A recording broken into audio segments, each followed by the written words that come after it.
결혼 무효야. 결혼식장이 순간 조용해졌습니다. 하얀 웨딩드레스를 입은 신부는 충격에 빠져 입을 다물지 못했어요.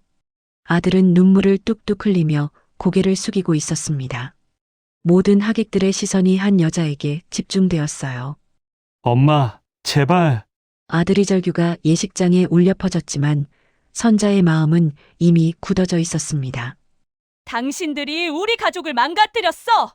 선자가 손가락으로 가리킨 곳에는 정장을 차려입은 중년 여성이 서 있었어요.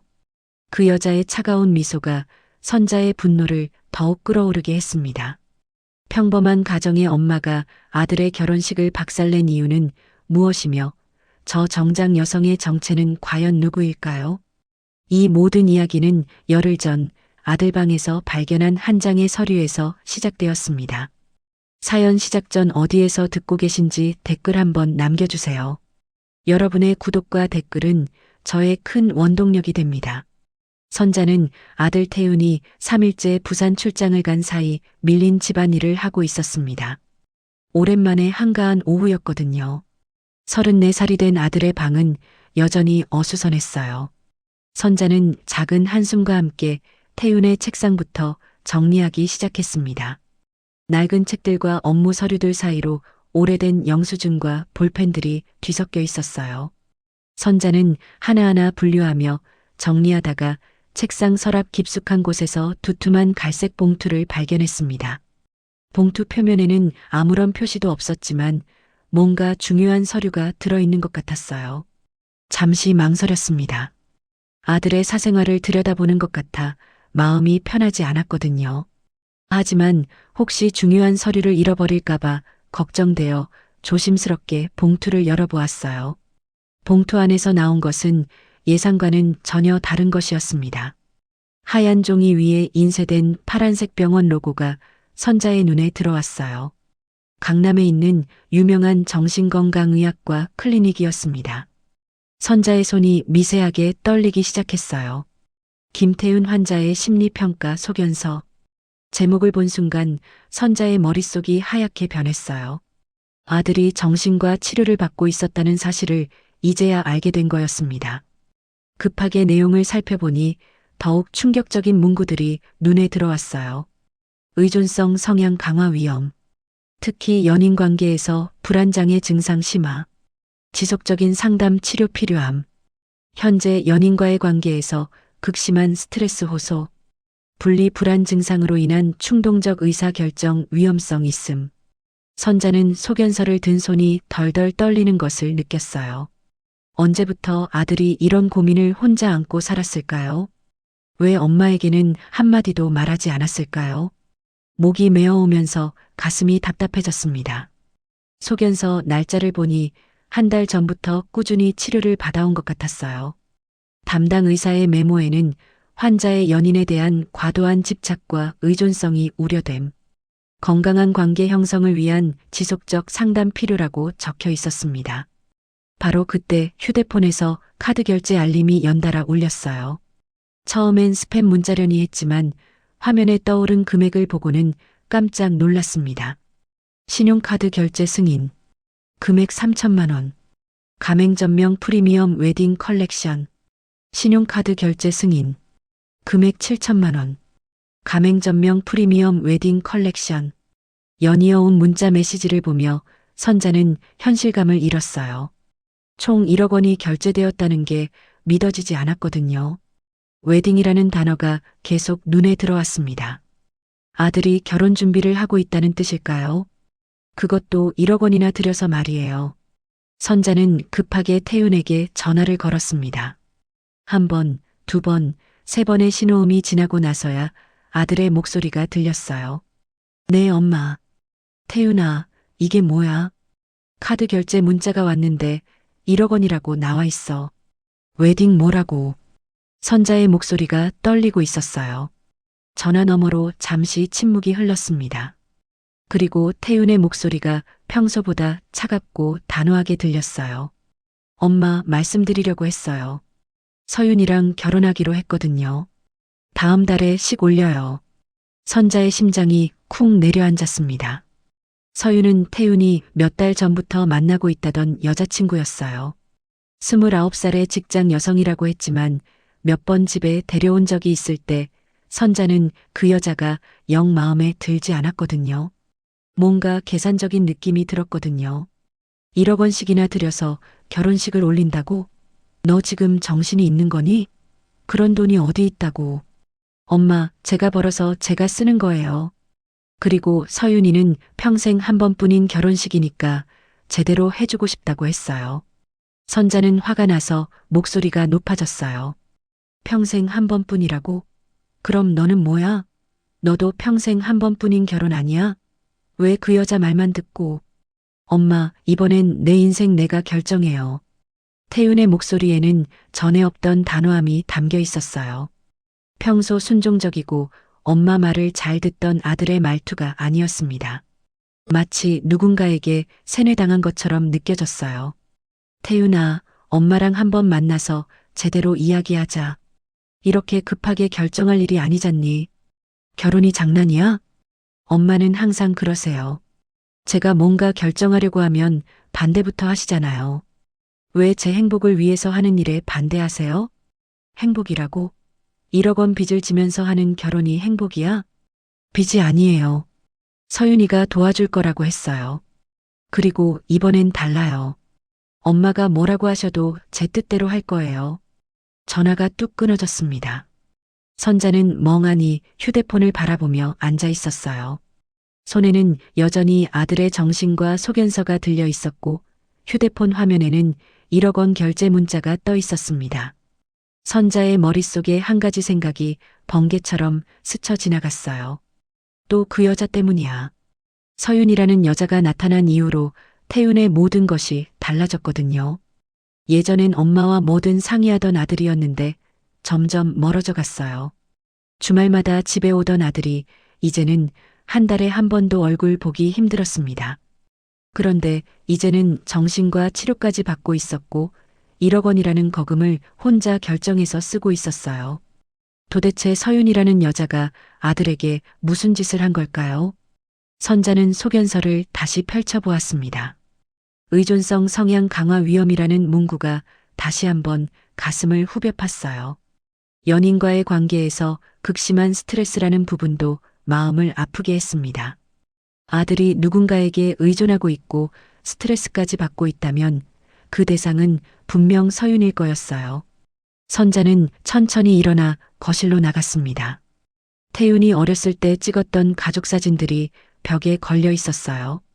밝게 웃고 있는 어린 태윤의 모습을 보니 눈물이 핑 돌았습니다. 언제부터 저 맑던 아이가 이렇게 변해버린 걸까요?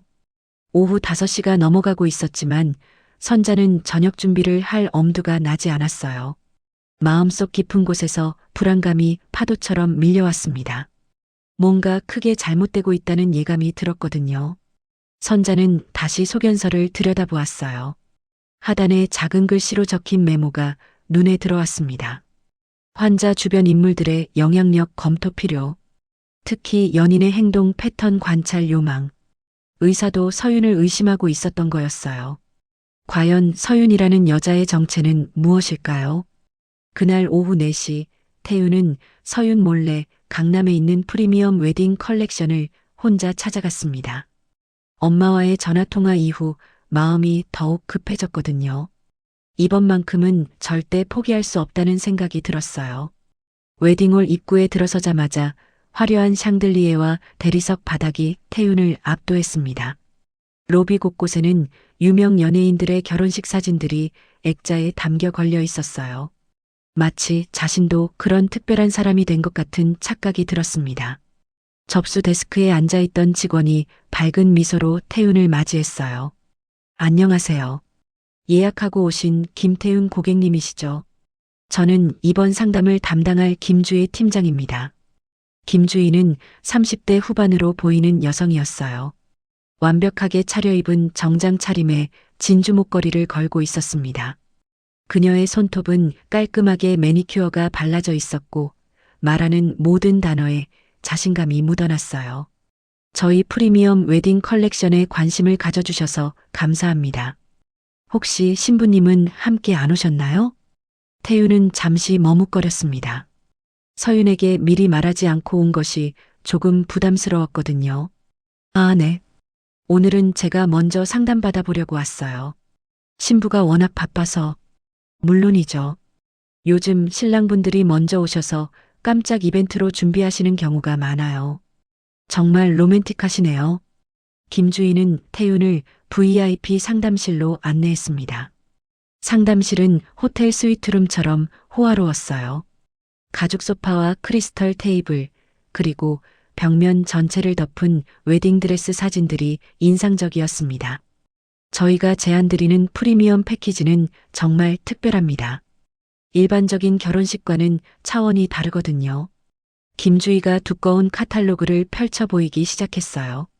첫 페이지부터 화려한 웨딩홀 사진들이 태윤의 눈을 사로잡았습니다. 이 홀은 천장 높이가 8m의 샹들리에만 50개가 달려 있어요. 하객 200명이 앉아도 여유롭죠.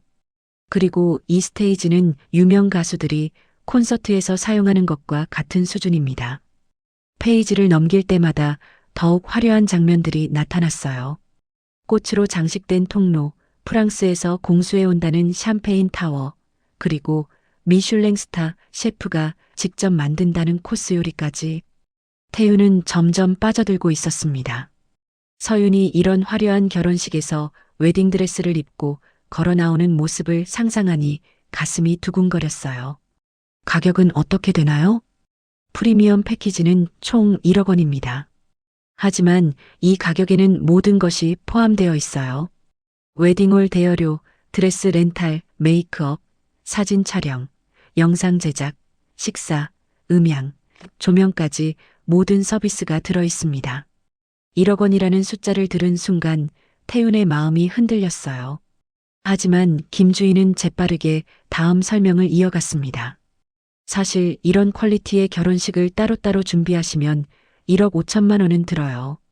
저희가 패키지로 해드리니까 5천만 원이나 절약되는 거죠. 태윤은 계산기를 두드려 보았습니다. 자신의 적금과 대출 가능한 금액을 합치면 간신히 1억 원을 만들 수 있을 것 같았어요. 그런데 혹시 할부나 분할 결제는 가능한가요? 물론입니다. 저희는 고객님의 편의를 위해 다양한 결제 방식을 준비해뒀어요. 카드 분할 결제도 가능하고 웨딩론 상품도 연결해 드릴 수 있습니다. 김주인은 태윤의 표정을 살피며 마지막 카드를 꺼내 들었어요. 그리고 오늘 계약하시면 특별 이벤트로 신혼여행 패키지를 무료로 드립니다. 발리 5성급 리조트 5박 6일이에요. 태윤의 눈이 반짝였습니다. 서윤이 평소에 발리 여행을 가고 싶다고 했던 게 기억났거든요. 바로 그때 태윤의 휴대폰이 울렸어요. 서윤에게서 온 전화였습니다. 잠깐만요. 전화 좀 받을게요. 태윤은 상담실 밖으로 나가서 전화를 받았습니다. 태윤 씨, 지금 어디예요? 회사에 전화했는데 일찍 퇴근하셨다고 하더라고요. 아, 서윤아. 나 지금 웨딩홀 보러 왔어. 전화 너머로 서윤의 놀란 목소리가 들렸어요. 웨딩홀요? 갑자기 혼자서요? 우리 같이 가기로 했잖아요. 미안해. 그냥 먼저 알아보고 싶어서. 여기 정말 좋은 곳이야. 프리미엄 웨딩 컬렉션이라고. 태윤 씨, 거기 엄청 비싼 곳 아니에요? 제가 인터넷으로 알아봤는데 1억 원 정도 한다고. 서윤의 목소리에 걱정이 묻어났어요. 하지만 태윤은 이미 마음을 정한 상태였습니다. 서윤아, 우리 평생 한번 결혼하는 거잖아. 제대로 하자. 하지만 그렇게 큰 돈을 우리 부담 없이 할 수 있는 범위에서 하는 게 좋지 않을까요? 서윤아, 너 나랑 결혼하는 거 부담스러워? 태윤의 목소리가 갑자기 차갑게 변했어요. 평소와는 다른 어조였습니다. 그게 아니라 시작부터 너무 큰 빚을 지면. 알겠어. 그럼 내가 알아서 할게. 전화를 끊고 상담실로 돌아온 태윤의 표정은 굳어 있었어요. 김주희가 걱정스러운 듯 물어보았습니다. 혹시 신부님이 반대하시나요? 가끔 그런 경우가 있어요. 여자분들은 현실적인 걸 먼저 생각하시거든요. 네, 조금 그런 것 같아요. 그럴 때일수록 신랑분이 확실하게 결정해 주셔야 해요. 여자들은 낭만을 원하면서도 막상 결정 순간에는 망설이거든요. 김주희는 태윤의 마음을 정확히 읽어내고 있었어요. 사실 저희가 상담해 본 수많은 커플들을 보면 결혼식 준비 과정에서 가장 중요한 건 신랑분의 의지예요. 신랑분이 확고하면 신부님도 결국 감동하시거든요. 태윤은 고개를 끄덕였습니다. 김주희의 말이 맞는 것 같았어요. 그리고 솔직히 말씀드리면 사랑에는 가격이 없지만 퀄리티는 분명히 다릅니다. 10년, 20년 후에도 이 결혼식을 추억할 때 후회하지 않으실 거예요. 김주희가 계약서를 태윤 앞으로 밀어냈어요. 오늘 결정해 주시면 제가 개인적으로 드레스 업그레이드도 무료로 해드릴게요. 300만 원짜리 드레스를 500만 원짜리로 바꿔드리는 거죠. 태윤은 펜을 들고 잠시 망설였습니다. 1억 원이라는 금액이 부담스럽긴 했지만 서윤을 위해서라면 할 수 있을 것 같았어요. 혹시 나중에 마음이 바뀌면 취소가 가능한가요? 물론이죠. 하지만 계약금 30%는 환불이 안 돼요. 그래도 결혼식 한 달 전까지는 취소하실 수 있습니다. 태윤은 깊게 숨을 들이마시고 계약서에 사인을 했습니다. 그 순간 휴대폰으로 카드 결제 승인 문자가 연달아 왔어요. 축하드려요. 정말 좋은 선택하셨어요. 신부님이 정말 기뻐하실 거예요. 김주희는 환한 미소를 지으며 태윤과 악수를 나눴습니다. 하지만 태윤의 마음 한구석에는 불안감이 자리 잡고 있었어요. 웨딩홀을 나오는 길에 태윤은 서윤에게 문자를 보냈습니다. 계약했어. 우리 최고의 결혼식 올리자.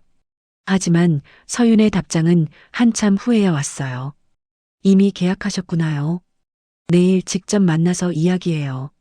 서윤의 문자 메시지가 평소보다 차가워 보이는 건 태윤의 착각일까요? 선자는 밤새 잠을 이루지 못했습니다. 아들의 정신과 소견서와 1억 원짜리 결혼 계약 때문에 머릿속이 복잡했거든요. 새벽 6시가 되자 더 이상 누워있을 수가 없었어요. 일어나서 찬물로 얼굴을 씻으며 결심을 굳혔습니다. 서윤이라는 여자가 도대체 뭔지 알아봐야겠어. 선자는 예전에 이웃 아주머니가 추천해준 사설조사 사무소 명함을 꺼내들었어요. 몇 년 전 남편의 바람을 의심했던 이웃이 이용했다던 그곳이었습니다. 당시엔 남의 일 같았는데 이제 자신이 그런 상황에 놓이게 되었네요. 오전 9시 선자는 강남에 있는 작은 조사 사무소를 찾았습니다. 엘리베이터에서 내려 복도를 걸어가는 동안 가슴이 두근거렸어요. 이런 일을 하게 될 줄은 상상도 못했거든요. 사무소 문을 열고 들어가니 50대 중반쯤 되어 보이는 남자가 앉아 있었습니다. 남기현이라는 이름표가 책상 위에 놓여 있었어요. 어서 오세요. 전화로 말씀하신 분이시죠? 네, 맞습니다. 며느리 될 사람을 조사해달라고 했던. 선자의 목소리는 떨리고 있었어요. 이런 말을 하는 게 처음이라 어색하기만 했습니다. 남기현은 친근한 미소를 지으며 의자를 권했어요. 많이 고민되셨을 텐데요. 이런 일이 처음이시죠? 걱정 마세요. 저희는 비밀 보장은 물론이고 정확한 정보만 드리거든요. 선자는 천천히 앉으며 이야기를 시작했습니다. 아들의 갑작스러운 결혼 발표, 1억 원짜리 결혼식, 그리고 정신과 치료까지 받고 있다는 사실까지 모든 걸 털어놓았어요. 서윤이라는 여자가 우리 아들을 이상하게 만든 것 같아요. 예전엔 그런 아이가 아니었거든요. 남기현은 진지하게 메모를 하며 들었습니다. 조사하고 싶은 내용이 구체적으로 어떤 건가요? 그 여자의 신상 정보, 직장, 가족관계, 그리고 재정 상태요. 혹시 우리 아들을 노리고 접근한 건 아닌지 알고 싶어요. 알겠습니다.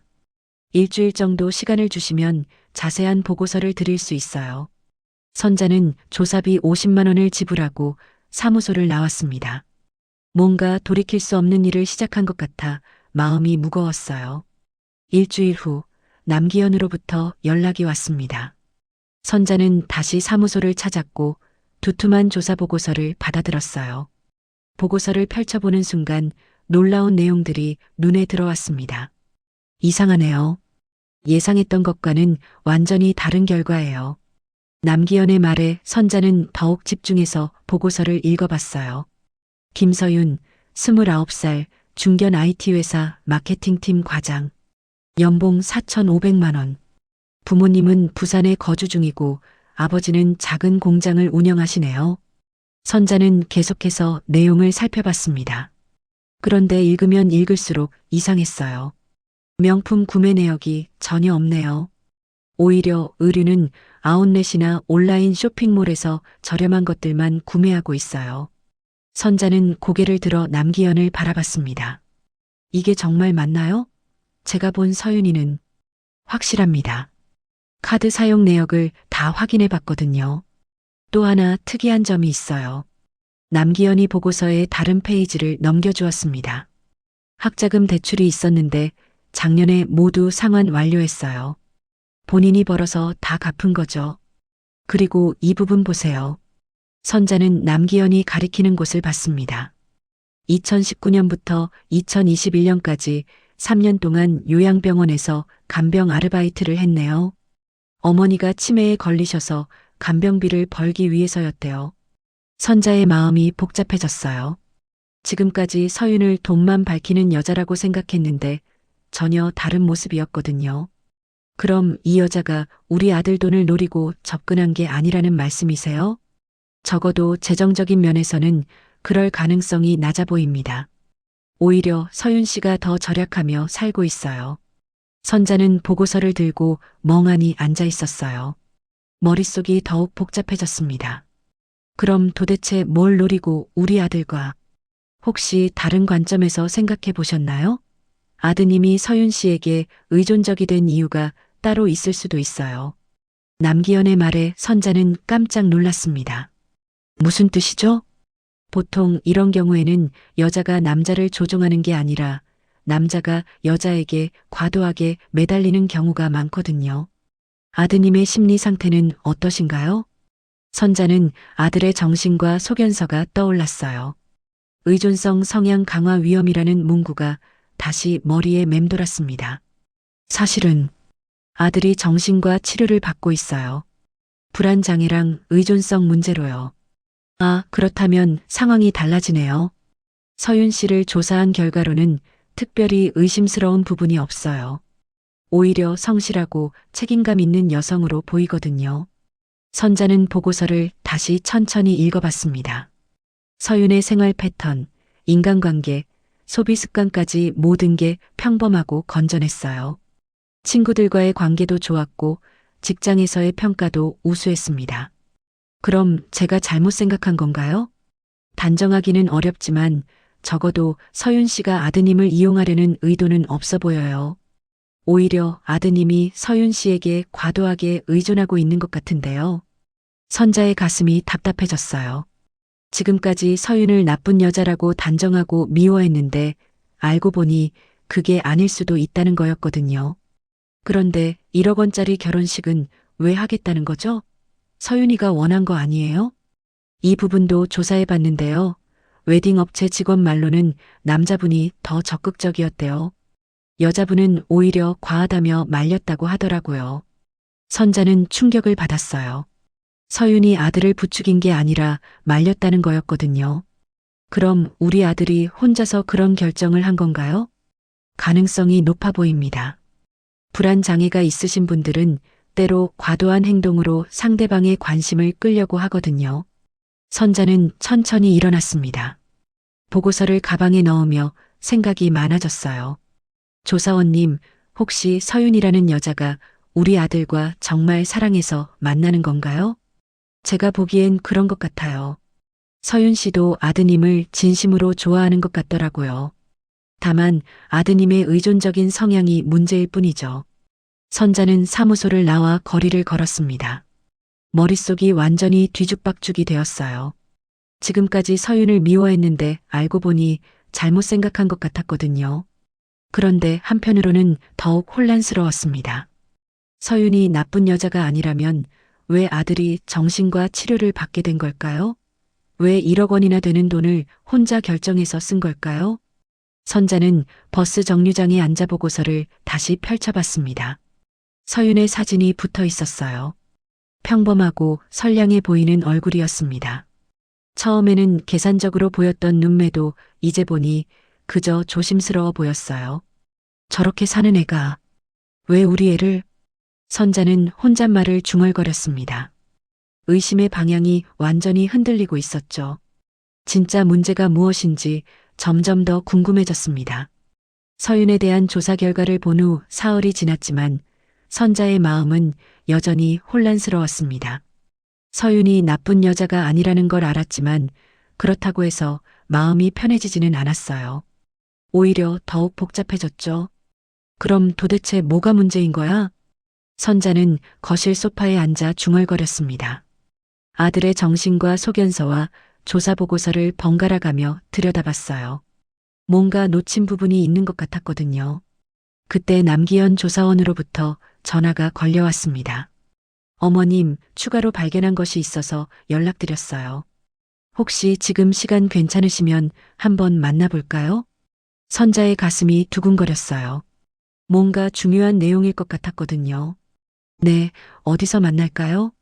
1시간 후 선자는 다시 조사사무소를 찾았습니다. 남기현은 평소보다 진지한 표정으로 선자를 맞았어요. 어머님, 아드님의 계좌 내역을 더 자세히 들여다봤는데 이상한 점을 발견했습니다. 남기현이 새로운 서류를 꺼내 보여줬어요. 태윤의 은행 거래 내역서였습니다. 여기 보세요. 지난 한 달 동안의 거래 내역인데요. 선자는 눈을 크게 뜨고 내역서를 살펴봤습니다. 평소에 보지 못했던 큰 금액들이 눈에 들어왔어요. 이게 뭐예요? 3천만 원 송금이라고 되어 있는데. 네, 바로 그 부분입니다. 2월 15일에 3천만 원이 송금되었는데 받는 사람이 김서윤 씨예요. 선자는 깜짝 놀랐습니다. 서윤에게 3천만 원을 송금했다는 거였거든요. 3천만 원을? 도대체 무슨 용도로? 그게 더 이상한 건데요. 송금 메모에 보시면 적리금이라고 적혀 있어요. 적리금이요? 선자의 목소리가 떨렸습니다. 적리금이라는 말이 좋게 들리지 않았거든요. 보통 적리금이라고 하면 관계를 끝낼 때 주는 돈을 말하는데요. 그런데 이상한 건 이 송금이 결혼식 2주 전에 이루어졌다는 점이에요. 선자는 머리가 띵해졌어요. 결혼을 앞두고 왜 적리금을 준 걸까요? 혹시 서윤이가 돈을 요구한 건 아닐까요?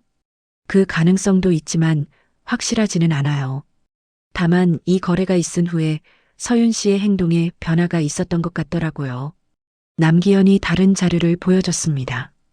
이날 이후로 서윤 씨가 아드님과 만나는 횟수가 현저히 줄었어요.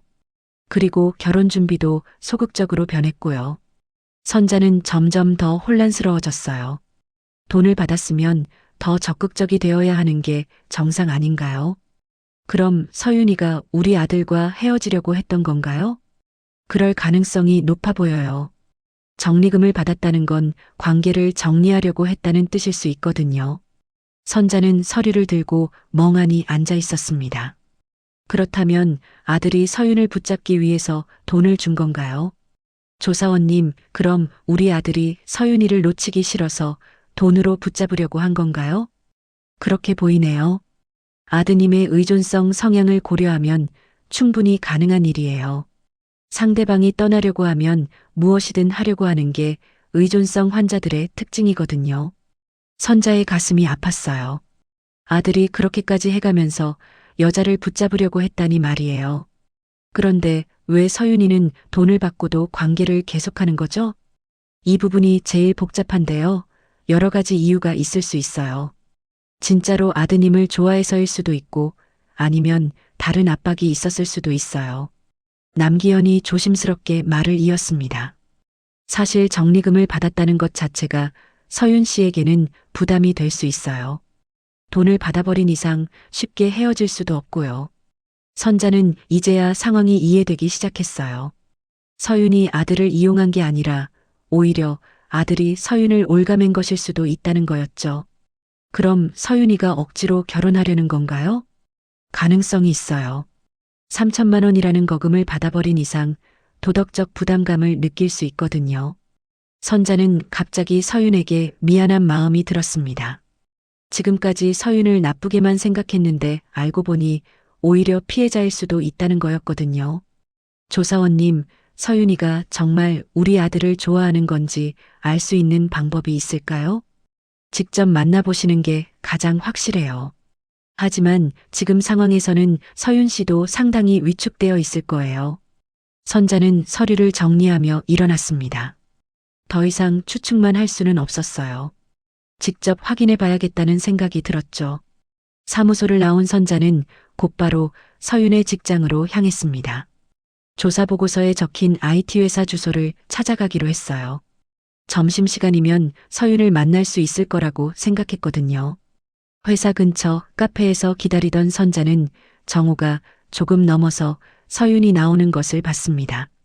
예전에 집에 왔을 때보다 훨씬 야위어 보였어요. 얼굴도 어둡고 걸음걸이도 힘이 없었습니다. 선자는 조심스럽게 서윤에게 다가갔어요.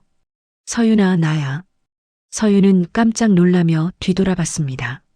선자를 보자 얼굴이 더욱 굳어졌어요. 어머님, 어쩐 일로? 너랑 이야기할 게 있어서 왔어. 잠깐 시간 될까? 서윤은 잠시 망설이다가 고개를 끄덕였습니다. 두 사람은 조용한 카페로 들어갔어요. 카페에 앉은 서윤은 손을 떨며 커피잔을 들고 있었습니다. 선자는 그런 서윤을 보며 마음이 아팠어요. 서윤아, 태윤이가 너한테 돈을 보낸 거 알고 있어. 서윤의 얼굴이 새파래졌습니다. 커피잔을 든 손이 더욱 심하게 떨렸어요. 어머님, 그건 3천만 원이지? 적리금이라고 해서. 서윤의 눈에 눈물이 고였습니다. 이제 모든 게 드러난 거였어요. 어머님, 죄송해요. 정말 죄송해요. 서윤이 고개를 숙이며 눈물을 흘렸습니다. 선자는 그런 서윤을 보며 오히려 안쓰러웠어요. 왜 그 돈을 받았니? 헤어지자고 했는데. 태윤 오빠가 자꾸 붙잡으려고 해서. 그래서 차라리 정리를 확실히 하자고 했는데. 서윤의 목소리가 떨리고 있었어요. 그런데 돈을 받고 나니까 더 헤어지기 어려워졌어요. 어떻게 3천만 원을 받고 그냥 떠날 수 있겠어요. 선자는 이제야 모든 상황을 이해했습니다. 서윤은 아들과 헤어지려고 했는데 아들이 돈으로 붙잡으려고 했던 거였어요. 그럼 너는 정말 우리 태윤이를 좋아하지 않는 거니? 서윤은 고개를 들어 선자를 바라봤습니다. 눈물로 젖은 얼굴에는 복잡한 감정이 서려 있었어요. 처음엔 좋아했어요. 정말 많이 좋아했어요. 하지만 점점 무서워졌어요. 태윤 오빠가 저한테 너무 의존하려고 해서. 선자는 아들의 병적인 의존성을 다시 한번 깨달았습니다. 그럼 지금은 어떤 마음이니? 서윤은 한참 동안 말을 하지 못했어요. 그리고 마침내 입을 열었습니다. 모르겠어요. 정말 모르겠어요. 태윤 오빠를 사랑하는지 아니면 그냥 동정하는 건지. 선자는 서윤의 솔직한 대답을 들으며 복잡한 마음이 들었어요. 과연 이런 상황에서 결혼을 강행해도 되는 걸까요? 서윤과의 만남 이후 선자는 집으로 돌아와 깊은 생각에 잠겼습니다. 며느리가 될 여자가 사실은 피해자였다는 걸 알고 나니 마음이 더욱 복잡해졌어요. 아들에 대한 걱정과 서윤에 대한 미안함이 뒤섞여 잠을 이루기 어려웠습니다. 결혼식까지 이제 3일밖에 남지 않았어요. 태윤은 여전히 집에 오지 않았고 전화도 받지 않았습니다. 선자는 거실 소파에 앉아 휴대폰을 바라보며 한숨을 쉬었어요. 이대로 결혼식을 올리게 내버려둬야 하나? 선자의 마음속에는 여러 가지 생각이 교차하고 있었습니다. 아들의 행복을 위해서라면 결혼을 반대해야 할까요? 아니면 지켜봐야 할까요? 답을 찾기가 쉽지 않았어요. 그날 밤 11시쯤 선자의 휴대폰이 갑자기 울렸습니다. 모르는 번호였어요. 이런 늦은 시간에 누가 전화를 걸까 싶어 조심스럽게 받았습니다. 여보세요? 전화 너머로 낮고 차분한 남자 목소리가 들려왔어요. 안녕하세요. 김태윤 씨의 어머님이시죠? 네, 맞는데요. 누구세요? 지금 멈추셔야 합니다. 늦으면 돌이킬 수 없습니다. 선자는 깜짝 놀랐어요. 갑작스럽고 의미심장한 말에 심장이 빨리 뛰기 시작했습니다. 뭘 멈추라는 거예요? 당신이 누군데? 결혼을 막으셔야 합니다. 지금이 마지막 기회예요. 도대체 누구시길래 이런 말씀을? 하지만 전화는 이미 끊어져 있었어요. 선자는 휴대폰을 든 채 멍하니 앉아 있었습니다. 수상한 전화였지만 뭔가 진짜 경고 같다는 느낌이 들었어요. 선자는 잠을 잘 수가 없었습니다.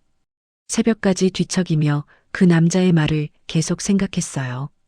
과연 누가 그런 전화를 걸었을까요? 그리고 왜 결혼을 막으라고 한 걸까요? 다음 날 아침 선자는 남기현 조사원에게 전화를 걸었습니다. 조사원님, 어젯밤에 이상한 전화를 받았어요. 선자는 어젯밤 일을 자세히 설명했어요. 남기현도 심각하게 받아들이는 것 같았습니다. 어머님, 그 전화 녹음되신 건 없으신가요? 아니요, 갑작스러워서 그런 생각을 못했어요. 혹시 또 연락이 오시면 꼭 녹음하세요. 그리고 가능하면 상대방이 누군지 물어보시고요. 네, 알겠습니다. 그날 저녁, 선자는 불안한 마음으로 집에서 저녁을 준비하고 있었어요. 그런데 갑자기 창문 밖으로 이상한 장면이 보였습니다. 아파트 단지 내 작은 공원에서 서윤이 낯선 남자와 만나고 있는 거였어요. 선자는 급히 베란다로 나가 자세히 봤습니다. 분명 서윤이 맞았어요. 남자는 50대쯤 되어 보이는 중년이었습니다. 정장을 입고 있었고 서윤과 진지하게 대화를 나누고 있었어요. 두 사람의 표정이 모두 어두워 보였습니다. 선자는 무슨 일인지 궁금해서 조심스럽게 계단을 내려가 공원 근처로 갔어요. 멀리서 두 사람의 대화를 들으려고 했지만 목소리가 작아서 잘 들리지 않았습니다. 하지만 몇 마디는 들을 수 있었어요. 그 사람은 몰라? 남자가 서윤에게 묻는 소리였습니다. 이제 끝내야죠. 서윤의 대답이었어요. 목소리에는 피로와 절망이 섞여 있었습니다. 선자는 가슴이 두근거렸어요. 뭔가 심상치 않은 대화가 오가고 있는 것 같았거든요. 그 남자가 어젯밤 전화를 건 사람일까요? 두 사람은 10분 정도 더 대화를 나눈 후 헤어졌습니다.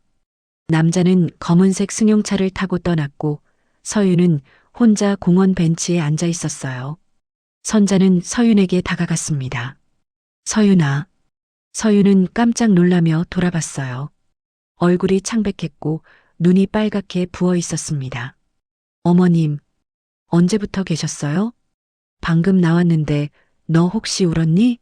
방금 만난 남자는 누구야? 서윤은 잠시 망설이더니 고개를 숙였습니다. 그냥 아는 사람이에요. 아는 사람이 뭔 말을 했길래 이렇게 울고 있어? 서윤은 대답하지 않았어요. 그저 손수건으로 눈물을 닦을 뿐이었습니다. 서윤아, 혹시 너 무슨 어려운 일이라도 있는 거니? 어머님 정말 모르겠어요. 어떻게 해야 할지. 서윤의 목소리가 떨리고 있었어요. 뭘 모르겠다는 거야? 결혼을 정말 해도 되는 건지. 선자는 서윤의 솔직한 마음을 듣고 마음이 아팠어요. 그럼 결혼하기 싫은 거니? 태윤 오빠는 좋아요. 하지만 이렇게 억지로 하는 결혼이 맞는 건지 확신이 안 서요. 선자는 서윤의 어깨에 손을 올렸습니다. 서윤아, 솔직히 말해줘. 너 정말 우리 태윤이를 사랑하는 거야? 서윤은 한참 동안 말을 하지 못했어요. 그리고 마침내 입을 열었습니다. 처음엔 사랑했어요. 하지만 지금은 동정심인지 사랑인지 구분이 안 가요. 그럼 결혼하면 안 되는 거 아니야? 하지만 3천만 원을 받았잖아요. 어떻게 그 돈을 받고 그냥 떠나요? 선자는 서윤의 딜레마를 이해했어요. 돈을 받아버린 이상 쉽게 관계를 정리할 수 없다는 거였죠. 그 돈은 내가 어떻게든 해결해 줄게. 그러니까 내 마음에 따라 결정해. 서윤이 고개를 들어 선자를 바라봤습니다. 눈에는 희미한 희망의 빛이 보였어요. 정말요? 어머님이 그래 주실 수 있어요? 응. 억지로 하는 결혼이 뭔 의미가 있겠니? 너도 불행하고 우리 태윤이도 불행할 텐데. 서윤은 눈물을 흘리며 선자의 손을 잡았습니다. 어머님, 감사해요. 정말 감사해요. 하지만 조건이 있어. 뭔가요? 아까 만난 그 남자가 누군지 말해줘. 혹시 어젯밤에 나한테 전화 건 사람이야? 서윤의 얼굴이 굳어졌어요. 어머님도 전화 받으셨어요? 그럼 그 남자가 맞구나. 도대체 누구야? 서윤은 깊은 한숨을 쉬었습니다. 태윤 오빠가 다니는 상담업체 사람이에요. 상담업체? 리턴웨이라는 곳이에요. 태윤 오빠가 거기서 연애 상담을 받고 있거든요. 선자는 처음 듣는 이야기에 놀랐습니다. 연애 상담을 받는다고? 정신과 치료 말고? 둘 다 받고 있어요. 리턴웨이에서는 연애 성공률을 높여준다고 하더라고요. 선자는 뭔가 이상하다는 생각이 들었어요. 그럼 그 사람이 왜 너를 만나고 나한테까지 전화를 한 거야? 서윤은 잠시 망설이다가 입을 열었습니다.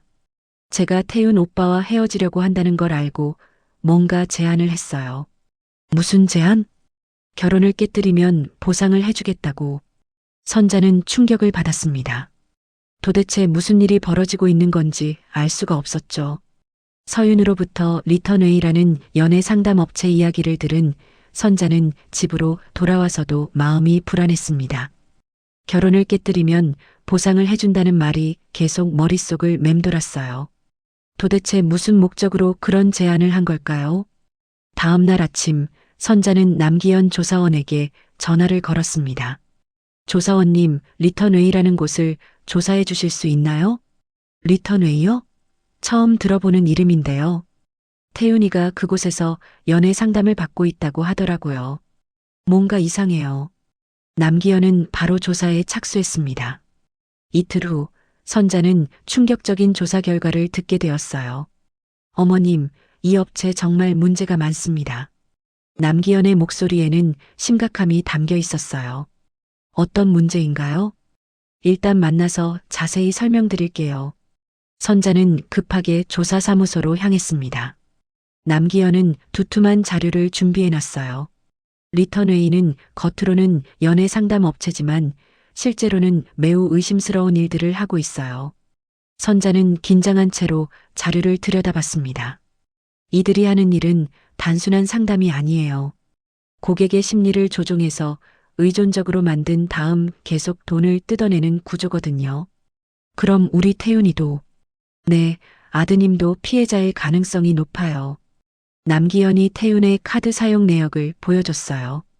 지난 6개월 동안 리턴웨이에 매달 200만 원씩 결제하고 있어요. 상담비라는 명목으로요. 선자는 깜짝 놀랐습니다. 한 달에 200만 원씩이면 벌써 1200만 원이나 되는 거였어요. 상담비가 200만 원씩이나 된다고요? 일반적인 상담비가 아니에요. 이들은 프리미엄 코칭이라는 이름으로 엄청난 돈을 받아요. 남기현이 다른 자료를 꺼냈습니다. 더 심각한 건 이 회사의 실제 운영 방식이에요.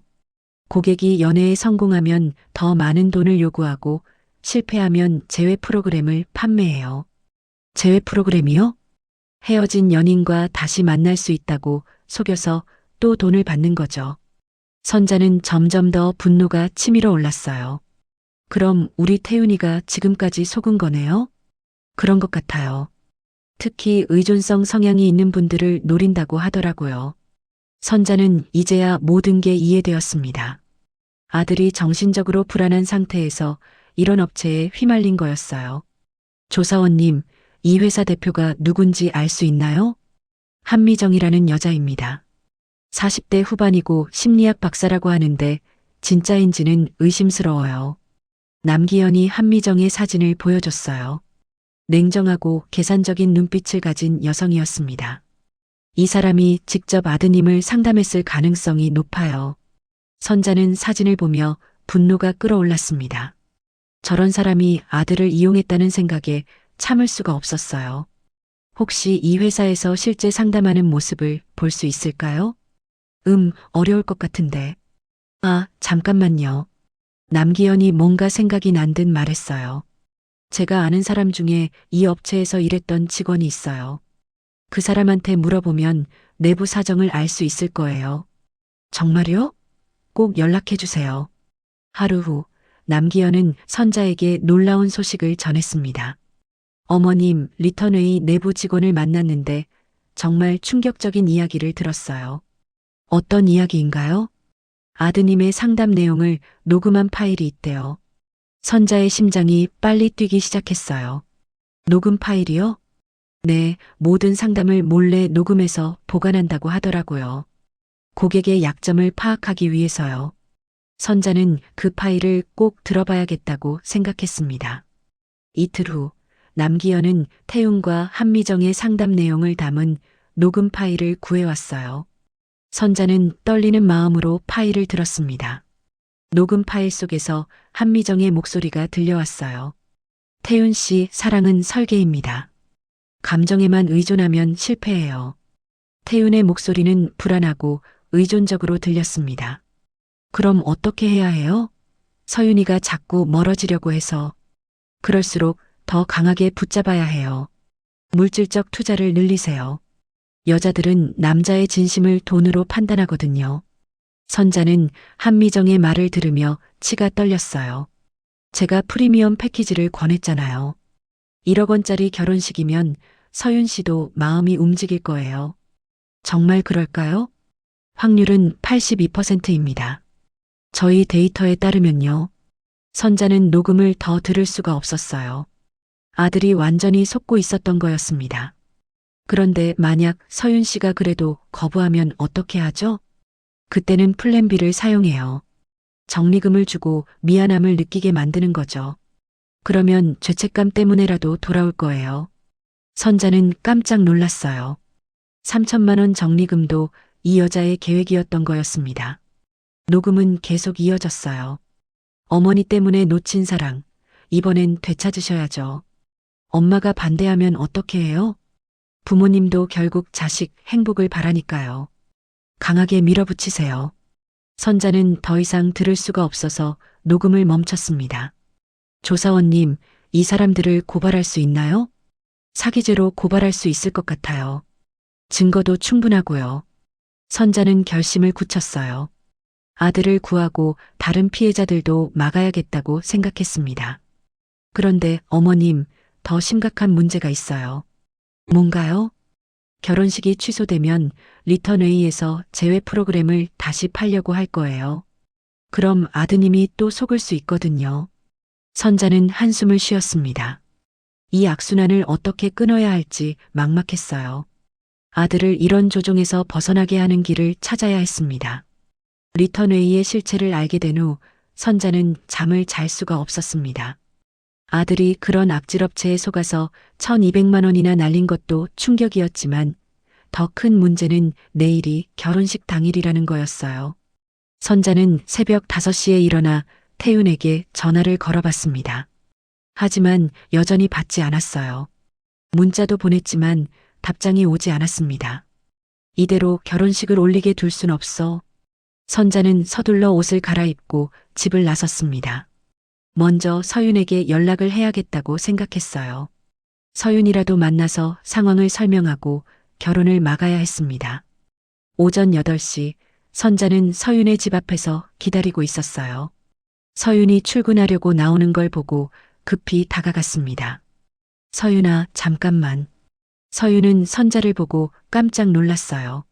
얼굴이 창백했고 눈가에는 다크서클이 짙게 패여 있었습니다. 어머님, 이른 시간에 무슨 일이세요? 리턴웨이라는 곳이 어떤 곳인지 알았어. 너도 알아야 해. 선자는 서윤에게 어제 알게 된 모든 사실을 말해줬어요. 한미정이 태윤을 조종한 방법, 녹음 파일 내용, 그리고 사기 수법까지 모든 걸 설명했습니다. 서윤은 이야기를 들으며 점점 더 놀란 표정을 지었어요. 그럼 1억 원짜리 결혼식도 3천만 원 적리금도 모두 그 사람들이 시킨 거라는 말씀이세요? 맞아. 우리가 모두 속은 거야. 서윤의 눈에 눈물이 고였습니다. 그럼 태윤 오빠는 진짜 마음이 아니라 조종당한 거였구나. 그래서 오늘 결혼식을 취소해야 해. 이대로 진행하면 안 돼. 서윤은 고개를 끄덕였어요. 어머님 말씀이 맞아요. 이런 상황에서 결혼할 수는 없죠. 두 사람은 급히 예식장으로 향했습니다. 오전 10시에 예식이 예정되어 있었거든요. 아직 1시간 반이 남았으니 충분히 막을 수 있을 거라고 생각했어요. 하지만 예식장에 도착해보니 예상과 다른 상황이었습니다. 태윤의 모습이 보이지 않았어요. 선자는 급히 예식장 직원에게 물어봤습니다. 신랑이 어디 있나요? 아직 안 오셨는데요. 연락도 안 되고 있어서 걱정이에요. 선자와 서윤은 서로를 바라봤어요. 뭔가 이상한 일이 벌어지고 있는 것 같았습니다. 혹시 어제부터 연락이 안 됐나요?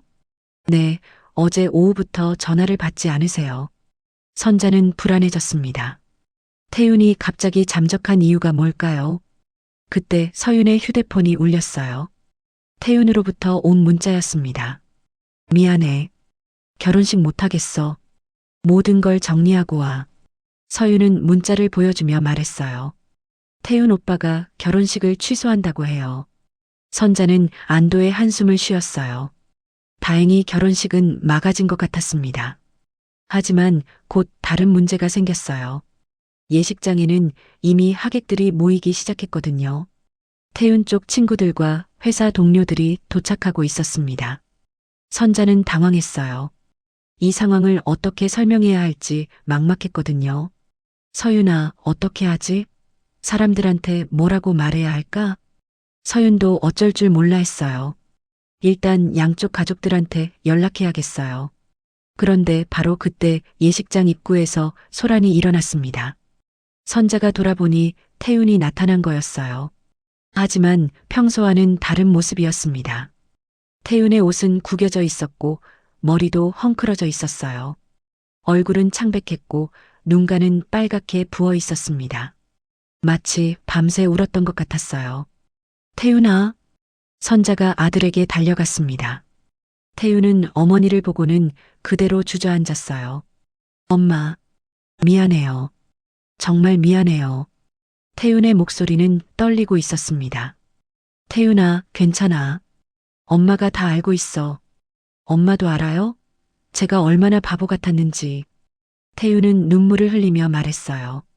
리턴웨이 사람들이 저를 속였어요. 모든 게 가짜였어요. 선자는 아들을 안아주며 등을 쓰다듬어 줬습니다.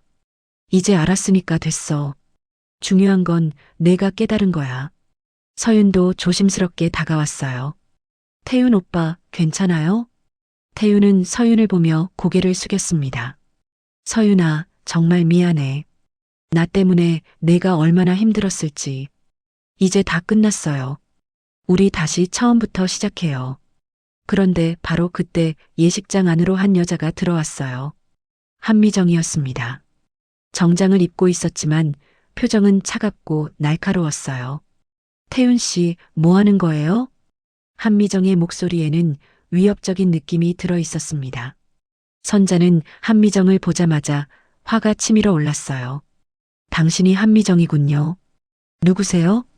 내 아들을 속여서 돈을 뜯어낸 사기꾼 아니에요? 한미정의 얼굴이 굳어졌어요. 무슨 말씀인지 모르겠는데요. 모른다고요? 6개월 동안 1200만 원을 받아먹고도 모른다고요?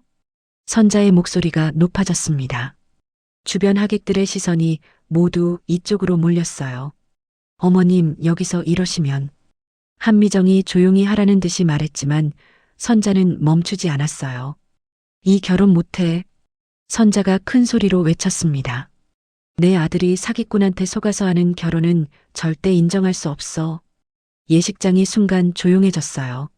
모든 하객들이 상황을 이해하지 못한 채 바라보고 있었습니다. 한미정은 당황한 기색을 보이며 태윤에게 다가갔어요. 태윤 씨, 지금 상황을 정리하시고 예식을 진행하세요. 벌써 많은 분들이 와 계시잖아요. 하지만 태윤은 고개를 저었습니다.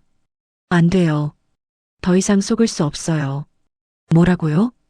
당신들이 저를 조종한 거 다 알아요. 녹음 파일도 다 들었어요. 한미정의 얼굴이 새파래졌어요. 모든 게 발각된 걸 깨달은 거였습니다. 선자는 주변 하객들을 향해 말했습니다. 죄송합니다. 오늘 결혼식은 취소되었습니다. 모두 돌아가 주세요. 예식장은 완전한 혼란에 빠졌어요. 하지만 선자는 전혀 후회하지 않았습니다. 아들을 구했다는 안도감만 가득했죠. 결혼식장에서의 소란이 끝난 후 선자는 아들과 서윤을 데리고 집으로 돌아왔습니다. 태윤은 소파에 앉아 멍하니 바라보고 있었어요. 어머니의 품에서 한참을 울고 난 후였지만 아직도 충격에서 벗어나지 못한 모습이었습니다. 태윤아, 이제 엄마한테 다 말해줘. 언제부터 리턴웨이에 다녔는지, 어떻게 속게 됐는지 말이야. 태윤은 깊은 한숨을 쉬며 입을 열었어요. 엄마, 저 정말 바보였어요. 작년에 서윤이랑 처음 사귀기 시작했을 때부터 불안했거든요. 서윤이 태윤의 손을 잡으며 들어주고 있었습니다. 처음에는 정신과만 다녔는데 선생님이 연애 상담도 병행하라고 하셨어요. 그래서 인터넷으로 찾다가 리턴웨이를 알게 됐죠. 선자는 아들의 말을 들으며 마음이 아팠어요. 그때부터 한미정이라는 사람이 저를 상담해줬는데 처음에는 정말 도움이 되는 것 같았어요. 태윤의 목소리가 떨렸습니다. 서윤이가 저랑 있을 때 불편해하는 것 같다고 말했더니 그건 제가 충분히 투자하지 않아서라고 하더라고요. 선자는 이미 들었던 녹음 내용이 떠올랐어요. 그래서 비싼 선물도 사주고 좋은 레스토랑에도 데려갔는데 서윤이가 부담스러워했어요. 서윤이 고개를 끄덕였습니다. 맞아요. 태윤 오빠가 갑자기 너무 과하게 대해주니까 오히려 부담스러웠어요. 그런데 한미정은 여자들은 다 그렇다고 겉으로는 부담스러워해도 속으로는 좋아한다고 했어요. 태윤이 고개를 숙이며 말을 이었습니다. 그러다가 서윤이가 헤어지자고 했을 때 완전히 패닉이 왔어요. 한미정한테 전화했더니 프리미엄 프로그램을 권하더라고요. 프리미엄 프로그램이 뭔데? 월 200만 원짜리 특별 상담이에요. 일주일에 3번씩 만나서 연애 전략을 짜주는 거였어요. 선자는 화가 치밀어 올랐습니다. 아들의 불안함을 이용해서 그런 돈을 받아먹었다니 말이에요. 그래서 3천만 원 적리금도 그 사람이 시킨 거야? 네, 서윤이가 계속 헤어지자고 하니까 한미정이 그러더라고요. 적리금을 주면 상대방이 죄책감을 느껴서 다시 돌아온다고. 서윤이 씁쓸하게 웃었어요. 정말 치밀하게 계산한 거네요. 그때 선자의 휴대폰이 울렸습니다. 남기현 조사원으로부터 온 전화였어요. 어머님, 중요한 소식이 있어요. 지금 만날 수 있으신가요? 무슨 일인가요? 리턴웨이 직원이 더 많은 증거를 가져왔어요. 이번엔 정말 결정적인 거예요. 선자는 급히 조사사무소로 향했습니다. 태윤과 서윤도 함께 갔어요. 사무소에 도착하니 남기현이 흥분한 표정으로 기다리고 있었습니다. 어머님, 이거 들어보세요. 남기현이 새로운 녹음 파일을 재생했어요. 한미정과 다른 직원의 대화였습니다. 태윤이 거는 어떻게 되고 있어? 한미정의 목소리였어요. 결혼 깨지면 재회 설계로 다시 가죠. 좋아. 결혼이 성사되든 실패하든 우리만 돈 벌면 돼. 선자는 그들의 냉정한 대화를 들으며 분노가 끓어올랐습니다. 그런데 어머니가 나서고 있다던데? 괜찮아. 어머니들은 보통 포기해. 자식이 고집부리면 결국 승인하거든. 만약에 정말 끝까지 반대하면? 그럼 아들한테 가족 갈등 때문에 더 심한 우울증이 온다고 협박하는 거야. 어머니들은 그런 말에 약해. 선자의 손이 주먹으로 쥐어졌어요. 녹음은 계속 이어졌습니다. 이번 달 수익이 얼마나 돼? 태윤이 건으로만 1,200만 원이에요. 다른 고객들까지 하면 5천만 원 넘어요. 좋아. 이런 의존성 강한 남자들이 제일 쉬워. 한 번 걸리면 몇 년은 우려먹을 수 있어. 태윤이 녹음을 들으며 얼굴이 새파래졌어요. 저들이 저를 완전히 우습게 본 거네요. 서윤이 태윤의 어깨를 다독여줬습니다. 이제 알았으니까 다행이에요. 남기현이 다른 자료를 꺼냈어요. 그런데 더 심각한 건 이거예요. 화면에는 여러 사람들의 이름과 금액이 적혀 있었습니다. 리턴웨이의 고객 명단이에요. 지금까지 피해자가 50명이 넘어요. 선자는 깜짝 놀랐습니다. 50명이나요? 네, 대부분 20대 후반에서 30대 초반 남성들이에요. 의존성 성향이나 불안 장애가 있는 분들을 타겟으로 하거든요. 남기현이 피해 금액을 보여줬어요. 총 피해 금액이 15억 원이 넘어요. 이렇게 큰 사기를 쳐놓고도 아직 잡히지 않은 거예요? 이제 증거가 충분해졌으니까 경찰에 고발할 수 있어요. 선자는 결심을 굳혔습니다. 당장 고발하세요. 이런 악질들을 그냥 둘 순 없어요. 그런데 바로 그때 놀라운 일이 일어났어요. 선자의 휴대폰으로 서윤에게서 온 문자였습니다. 어머님, 한미정이 저한테 연락 왔어요. 만나자고 해요. 선자는 급히 서윤에게 전화를 걸었어요.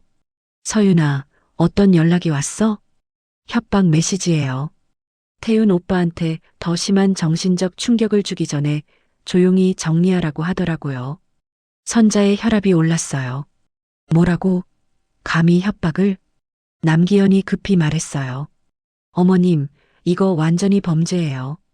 증거로 쓸 수 있으니까 문자 캡처해 두세요. 그리고 혹시 서윤 씨가 만남에 응하신다면 녹음을 해두는 게 좋겠어요. 선자는 고개를 끄덕였습니다. 서윤아, 그 사람 만나지 마. 위험해. 하지만 서윤의 대답은 의외였어요. 어머님, 저 만나보려고 해요. 이번에는 제대로 된 증거를 잡고 싶어요. 너무 위험하지 않을까? 괜찮아요. 녹음기도 준비하고 안전한 곳에서 만날게요. 선자는 서윤의 용기에 감동했어요. 이제야 정말 믿을 만한 며느리라는 생각이 들었습니다. 과연 서윤이 한미정으로부터 결정적인 증거를 얻어낼 수 있을까요? 서윤이 한미정과 만나기로 한 날, 선자는 집에서 초조하게 기다리고 있었습니다. 태윤도 불안한 표정으로 거실을 서성이고 있었어요. 서윤이 위험한 일을 당하지 않을까 걱정되었거든요. 오후 3시, 서윤은 강남의 한 호텔 로비에서 한미정을 만났습니다. 가슴속에는 작은 녹음기를 숨겨두었어요. 남기현 조사원이 준비해 준 거였습니다. 한미정은 평소와 달리 날카로운 표정을 하고 나타났어요. 정장 차림이었지만 어딘지 초조해 보였습니다. 앉으세요. 한미정의 목소리는 차가웠어요. 서윤은 조심스럽게 앉으며 긴장을 숨겼습니다. 무슨 일로 저를 부르신 건가요? 김서윤 씨, 상황이 복잡해졌네요. 어제 결혼식장에서 일어난 일 때문에 저희도 곤란해졌어요. 서윤은 침착하게 대답했어요. 그건 태윤 오빠가 진실을 알게 되어서 그런 거죠. 진실이라고요? 우리는 정당한 상담 서비스를 제공했을 뿐이에요. 한미정의 눈빛이 더욱 차가워졌습니다. 태윤 씨가 우리 프로그램 덕분에 당신과 결혼까지 하게 된 건데 이제 와서 사기라니 말이 안 되죠. 서윤은 녹음기가 제대로 작동하고 있는지 확인하려고 가슴을 살짝 만졌어요. 하지만 거짓 정보를 알려주셨잖아요. 82% 성공률이니 뭐니 하면서 한미정이 비웃었습니다. 성공률은 우리가 만든 데이터예요.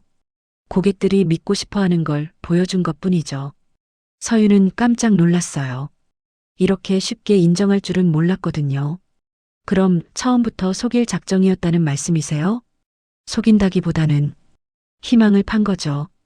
연애에 서툰 남자들에게 자신감을 주는 거예요. 한미정이 커피를 마시며 말을 이었습니다. 김서윤 씨, 솔직히 말해보세요. 태윤 씨 같은 남자, 우리 도움 없이는 평생 혼자 살았을 거예요. 서윤의 얼굴이 굳어졌어요. 그런 식으로 말씀하시면 안 되죠. 사실이잖아요. 의존적이고 불안하고 여자 하나 제대로 사귀지도 못하는 남자를 우리가 도와준 거예요. 한미정의 말은 점점 더 노골적이 되었습니다. 그런데 이제 와서 사귀라고 하니 참 웃기죠. 서윤은 분노가 치밀어 올랐지만 참았어요. 더 많은 증언을 받아야 했거든요. 그럼 다른 고객들도 모두 그런 식으로 속이신 건가요? 속인다는 표현이 좀 거칠네요. 우리는 맞춤형 솔루션을 제공하는 거예요. 한미정이 웃으며 말했습니다. 불안은 관리하면 돈이 됩니다. 그게 우리 비즈니스 모델이에요. 서윤은 그 말을 들으며 소름이 돋았어요.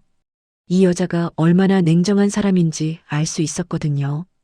김서윤 씨, 이제 현실적인 이야기를 해봅시다. 한미정이 갑자기 진지해졌어요. 태윤 씨 어머니가 우리를 고발하려고 한다던데 그러면 모두에게 안 좋아요. 무슨 뜻인가요? 태윤 씨가 정신적으로 더 큰 충격을 받을 수 있어요. 지금도 불안장애가 있는데 이런 일까지 겹치면 어떻게 될까요? 한미정의 목소리에는 위협이 담겨 있었어요. 그리고 당신도 마찬가지죠. 3천만 원을 받았다는 사실이 알려지면 주변 사람들이 어떻게 볼까요? 서윤은 이 모든 대화를 녹음하고 있다는 사실에 안도했어요. 그래서 제안이 있어요. 한미정이 가방에서 봉투를 꺼냈습니다. 여기 2천만 원이 있어요. 이걸 받고 조용히 정리하세요. 서윤은 깜짝 놀랐어요. 지금 저한테 돈을 주시겠다는 거예요? 네, 대신 태윤 씨랑은 완전히 헤어지시고요. 우리 일에 대해서도 입을 다물어 주세요. 한미정의 제안은 충격적이었어요. 만약 거부하시면 어떻게 될까요? 그럼 태윤 씨를 다시 우리 프로그램으로 데려올 거예요. 이번엔 더 강력한 방법으로요. 서윤은 그 말의 의미를 알 수 있었어요. 태윤을 더 깊이 조종하겠다는 뜻이었죠. 바로 그때 서윤의 휴대폰이 울렸습니다. 선자로부터 온 전화였어요. 잠깐만요. 서윤이 전화를 받자 선자의 다급한 목소리가 들렸어요. 서윤아, 큰일 났어. 태윤이가 사라졌어. 뭐라고요? 집에서 나간 지 2시간이 됐는데 연락이 안 돼. 어디 간 건지. 서윤은 한미정을 바라봤어요. 한미정은 비웃는 표정을 짓고 있었습니다. 혹시 태윤 오빠가 어디 있는지 아세요? 한미정이 천천히 고개를 끄덕였어요. 아마도 지금쯤 우리 사무실 옥상에 있을 거예요. 옥상에요? 네, 우리 직원이 태윤 씨를 불러냈거든요. 마지막 상담이라고 하면서요. 서윤의 얼굴이 창백해졌어요. 지금 당장 태윤 오빠를 보내주세요. 그럴 수는 없어요. 우리 조건을 받아들이셔야죠. 한미정이 봉투를 서윤 쪽으로 밀어냈어요. 선택하세요. 2천만 원을 받고 조용히 사라지거나 아니면 태윤 씨가 더 큰 고통을 받는 걸 지켜보거나. 서윤은 급히 일어났습니다. 지금 당장 태윤 오빠한테 가야겠어요. 가셔도 소용없어요. 우리 직원이 지금 태윤 씨와 상담 중이거든요. 한미정이 휴대폰을 꺼내 보여줬어요. 태윤이 옥상에서 누군가와 통화하고 있는 사진이었습니다. 서윤은 그 사진을 보고 소름이 돋았어요. 태윤의 표정이 절망적으로 보였거든요. 뭔 상담을 하고 있는 거예요? 마지막 선택을 하게 하는 거죠. 당신을 포기하고 새로운 시작을 하거나 아니면. 한미정이 말을 멈췄어요. 아니면 뭐요? 아니면 모든 걸 포기하거나.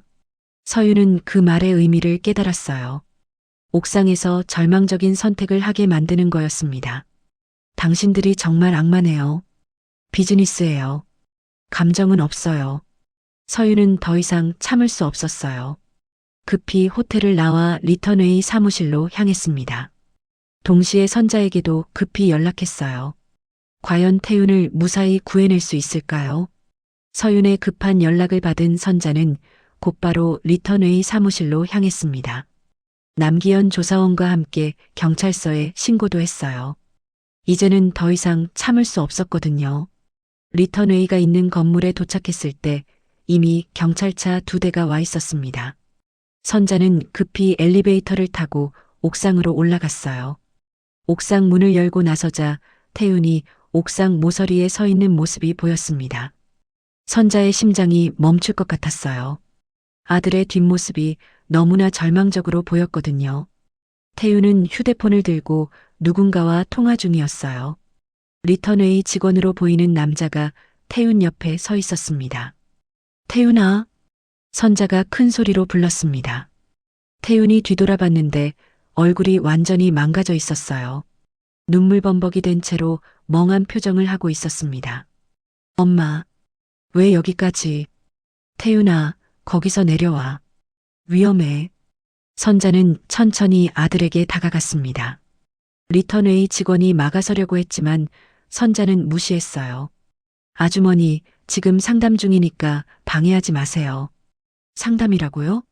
우리 아들을 죽이려고 하는 게 상담이에요? 선자의 목소리는 분노로 떨리고 있었어요. 태윤은 여전히 휴대폰을 들고 있었습니다. 화면을 보니 한미정과 통화 중이었어요. 태윤 씨, 어머니가 오셨네요. 하지만 이미 늦었어요. 당신은 이미 모든 걸 잃었잖아요. 휴대폰에서 한미정의 목소리가 들렸어요. 연인도 잃고, 돈도 잃고, 자존심도 잃었죠. 이제 남은 건 뭐가 있어요? 선자는 아들의 손에서 휴대폰을 빼앗았습니다. 한미정, 당신 지금 우리 아들한테 뭔 짓을 하고 있는 거예요? 아, 어머니시군요. 늦으셨네요. 한미정의 목소리는 여전히 차가웠어요. 당신 아들은 이미 선택했어요. 모든 걸 끝내기로 말이에요. 무슨 소리예요?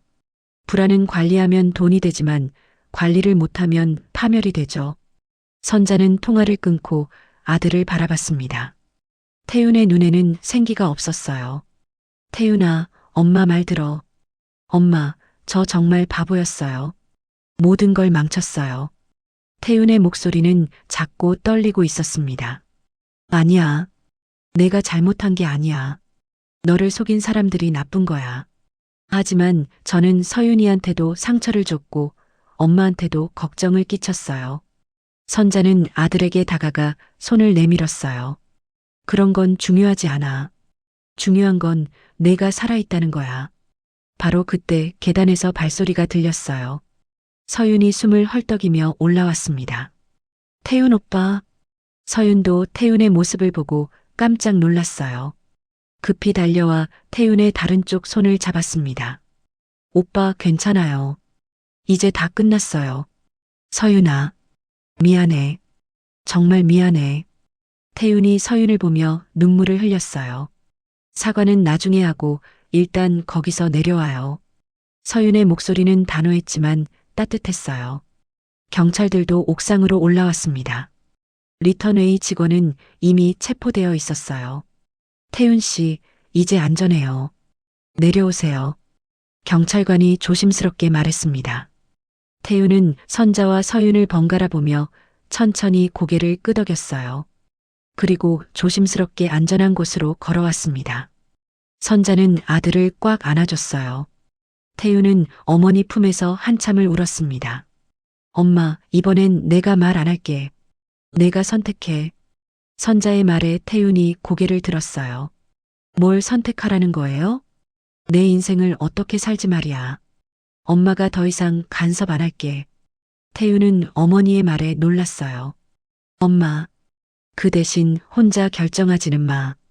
힘들 때는 엄마한테, 서윤이한테 이야기해. 서윤도 고개를 끄덕였어요. 오빠, 우리 이제 정말 처음부터 시작해요. 천천히. 한 달 후 리턴웨이에 대한 수사가 본격적으로 시작되었습니다. 한미정과 직원들은 모두 사기죄로 기소되었어요. 서윤이 녹음한 파일이 결정적 증거가 되었습니다. 태윤은 정신과 치료를 계속 받으면서 조금씩 회복되고 있었어요. 리턴웨이에서 받았던 잘못된 상담의 영향을 지우는데 시간이 걸렸지만 이번에는 제대로 된 전문의의 도움을 받았습니다. 또한 태윤은 1억 원 결혼식 비용과 리턴웨이에 낸 돈을 정리하기 위해 자신의 오피스텔을 매각했어요. 빚을 모두 갚고 새로운 시작을 하기로 한 거였습니다. 서윤과의 관계도 천천히 다시 쌓아가고 있었어요. 두 사람은 결혼에 대한 이야기는 잠시 접어두고 건강한 연애를 하기로 했습니다. 결혼은 도망칠 때 하는 게 아니에요. 서윤이 태윤에게 말했던 그 말이 두 사람에게는 가장 중요한 약속이 되었어요. 선자는 그런 아들과 서윤을 보며 조금씩 마음을 놓을 수 있었습니다. 이제야 서윤이 정말 좋은 사람이라는 걸 알게 되었거든요. 어느 날 저녁 선자는 혼자 밥상을 차리다가 문득 멈췄어요. 예전에는 아들이 언제 올지 몰라서 항상 두 사람분을 준비했는데 이제는 그럴 필요가 없다는 걸 깨달았거든요. 사랑은 붙잡는 게 아니구나. 선자는 혼잣말을 하며 작은 미소를 지었습니다. 진정한 사랑은 상대방을 자유롭게 해주는 것이라는 걸 이제야 알게 되었어요. 아들을 보호하려고 했던 마음이 오히려 아들을 올가매고 있었던 건 아닐까 싶었습니다. 태웅과 서윤은 이제 일주일에 한 번 정도 집에 와서 함께 저녁을 먹었어요. 억지로 오는 게 아니라 자연스럽게 오는 거였습니다. 그런 모습을 보며 선자는 비로소 진짜 행복이 무엇인지 알 것 같았어요. 자식의 진짜 행복은 부모가 만들어주는 게 아니라 자식이 스스로 찾아가는 거라는 걸 깨달았거든요. 리턴웨이 사건을 통해 선자는 많은 걸 배웠습니다. 때로는 내려놓는 용기가 붙잡는 것보다 더 큰 사랑이라는 걸 말이에요. 오늘 사연 어떠셨나요? 여러분의 지혜를 댓글로 남겨주세요. 많은 분들의 도움이 되고 구독은 저의 큰 원동력이 됩니다. 구독 부탁드리고 다음에 또 만나요.